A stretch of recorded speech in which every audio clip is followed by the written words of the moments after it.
Piripiri News aqui acaba de estar registrando aqui a Força Tática de Piripiri, trazendo uma acusada aqui de agredir a avó dele, espancar a avó dele. Nós estamos falando aqui com uma pessoa que não quer identificar. Senhora, como foi o procedimento lá, senhora? Não, é sempre a mesma coisa. Ele agride ela direto? Ele sempre faz isso. É, né? Só que a velhinha esconde. Ela não disse que ele agrediu, ele quebra tudo na casa da mãe dele. Ele é usado de droga, ele? Ele é usuário. Usado de droga, né? O que ele usa? Como é o nome dele? Fica gritando, fica jogando pedra, acorda mais cedo ou não. Como é o nome da senhorazinha de idade? É Maria, não sei qual o nome do seu. Dona Maria, né? É. Ela é qual bairro que mora? É na Capitão Rezende. Capitão Rezende. Bairro? Floresta. Bairro Floresta, né? Como é o nome dele? Todo mundo conhece ele por perto. O nome dele né? todo eu não sei não.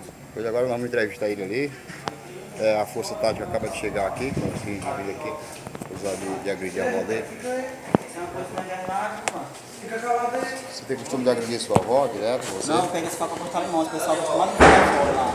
Qual é seu nome? Qual é seu nome? Pedro. Pedro. É, pra cortar limão. Só pra isso mesmo. Pedro, você é usuário de droga, você? Você é usuário de droga? Mas você costuma bater na sua avó? Não.